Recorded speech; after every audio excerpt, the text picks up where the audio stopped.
విషయంలో కావచ్చు, వారితో కలిసి నడిచినటువంటి విషయం. నన్ను రాజకీయాలలో అనేక మంది పెద్దలతో సహా దత్తాత్రేయ గారు చేయి పట్టి ఈ రాజకీయాల్లో నడిపించిన విషయాన్ని నేను ఈ సందర్భంగా మనవి చేస్తా ఉన్నాను.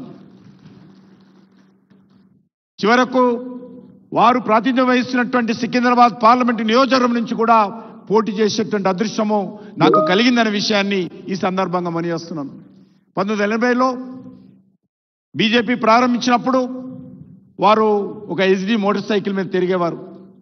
వారితో కలిసి మరి ఆ యొక్క మోటార్ సైకిల్ హైదరాబాద్లో ఉన్నటువంటి అనేకమైనటువంటి బస్తీల్లో తిరిగేటువంటి అవకాశం కలిసింది. వారు రాష్ట్రీయ స్వయం సేవక్ సంఘ్లో ఉన్నప్పుడు వారు సేవా భారతి కార్యక్రమం ద్వారా అనేకమైనటువంటి పేద బస్తీలు నివసించేటువంటి బస్తీలలో అనేకమంది బడుగు బడైన వర్గాలు నివసించేటువంటి మురికివాడల్లో సేవ చేసేటువంటి అవకాశం వారికి దొరికింది. అదే పరిచయాలతో బీజేపీ ప్రారంభించిన తర్వాత, బీజేపీకి వచ్చిన తర్వాత 1980లో ఆ బస్తీలలో వారితో పాటు తిరిగేటువంటి అవకాశం నాకు కూడా లభించింది. ఆ రకంగా మరి హైదరాబాద్ నగరంలో ఉన్నటువంటి అనేకమైనటువంటి బస్తీలలో పార్టీ విస్తరణ కోసం వారు చేసినటువంటి కృషి అమోఘమైనటువంటిదని మనవి చేస్తున్నాను. వారు ఏ రోజు కూడా ఏ ఒక్కరిని కూడా కోపగించిన విషయాన్ని నేను ఈ రోజు వరకు చూడలేదు. పార్టీలో ఎవరు అసంతృప్తి ఉన్నా, ఎవరు అలిగినా పిలిచి మాట్లాడేది చివరకు మరి దత్తాత్రేయ గారు, వీరామారావు గారు అనేటువంటి విషయము ఆ సందర్భంగా అనేక సార్లు జరిగిన విషయాన్ని మనవి చేస్తున్నాను. వారు ఇంతకుముందు మన పెద్దలందరూ చెప్పారు, అజాతశత్రు ఎవరితో మనస్పర్ధలు వచ్చినా కూడా మళ్ళీ తనే ఇనిషియేటివ్ తీసుకొని ఆ మనస్పర్ధలను దూరం చేసేటువంటి గొప్ప వ్యక్తిత్వము బండారు దత్తాత్రేయ గారు మనవి చేస్తున్నాను. వారు పార్టీ నాయకుడుగా కానీ, పార్టీ సంఘటన మహామంత్రిగా కానీ, పార్టీ రాష్ట్ర అధ్యక్షుడిగా కానీ, పార్లమెంట్ సభ్యుడిగా కానీ, కేంద్ర మంత్రిగా కానీ, గవర్నర్గా కానీ అన్ని సమయాలలో కూడా ఒక హుందాతనంతో అందరితో కలిసిమెలిసి మరి ముందుకు నడిచేటువంటి గొప్ప వ్యక్తిత్వము బండారు దత్తాత్రేయ గారిదని ఈ సందర్భంగా మనవి చేస్తూ, మరి ఈరోజు వారు మరి ఆత్మకథ ఏదైతే ఉన్నదో రాజకీయ పార్టీ కార్యకర్తలుగా అందరూ చదవాల్సినటువంటి అవసరం ఉంది. ముఖ్యంగా మన ఉభయ తెలుగు రాష్ట్రాలలో పార్టీ ఏ పార్టీ అయినప్పటికీ కూడా, ఏ ప్రభుత్వం అయినప్పటికీ కూడా వ్యక్తిత్వ హననము ఎక్కువగా జరుగుతూ ఉంది. మన ఉభయ రాష్ట్రాలలో రాష్ట్రాలకు సంబంధించినటువంటి నాయకత్వం పెరగాల్సినటువంటి అవసరం ఉంది, నాయకత్వాన్ని పెంచుకోవాల్సినటువంటి అవసరం ఉంది. దానికి ఉదాహరణ బండారు దత్తాత్రేయ గారు.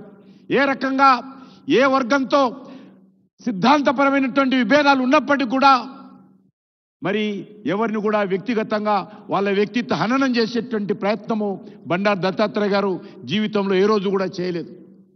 కాబట్టి ఈరోజు మనం అందరం కూడా వారిని ఆదర్శంగా తీసుకొని, అది కాంగ్రెస్ పార్టీ కానీ, లేకపోతే టీడీపీ కానీ, లేకపోతే మరొక పార్టీ కానీ, ఏ పార్టీలో ఉన్నప్పటికీ కూడా వ్యక్తులుగా పెరగాల్సినటువంటి అవసరం ఉంది, వ్యక్తులుగా గౌరవించుకోవాల్సిన అవసరం ఉంది, వ్యక్తులుగా మన తెలుగు ప్రజలకు సంబంధించినటువంటి ఇమేజ్ను పెంచాల్సినటువంటి అవసరం ఉంది. దురదృష్టవశాత్తు మన ఉభయ తెలుగు రాష్ట్రాలలో మరి దానికి విరుద్ధంగా జరుగుతూ ఉన్నది.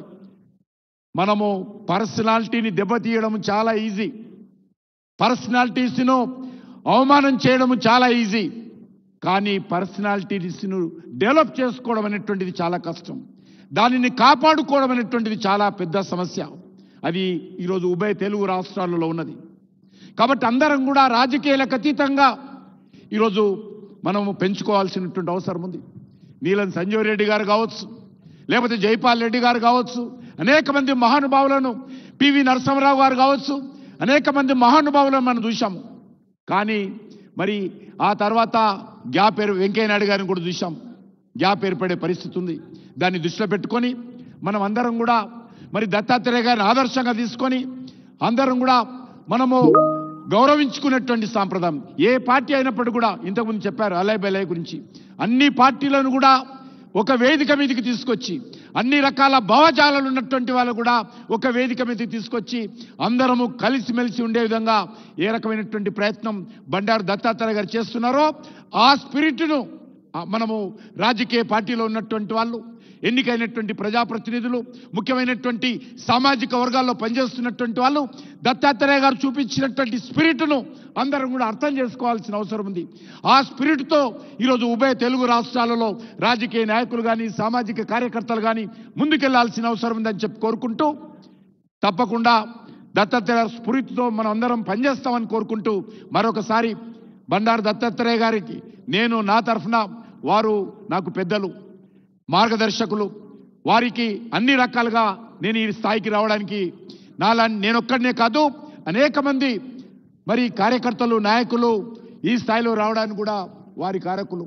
కాబట్టి వారిని ఆదర్శంగా తీసుకొని ముందుకెళ్తామని కోరుకుంటూ వారికి హృదయపూర్వకమైనటువంటి శుభాకాంక్షలు తెలియజేస్తూ, వారు నిండా నూరేళ్లు మన తెలుగు ప్రజలకు, మన భారతదేశానికి సేవ చేసే విధంగా భగవంతుడు వారికి అన్ని రకాలుగా మరి ఆరోగ్యంగా ముందుకు నడిపించేటువంటి శక్తిని భగవంతుడు ఇవ్వాల్సిందిగా నేను ఈ సందర్భంగా ప్రార్థిస్తూ సెలవు తీసుకుంటున్నాను. భారత్ మాతాకి జై.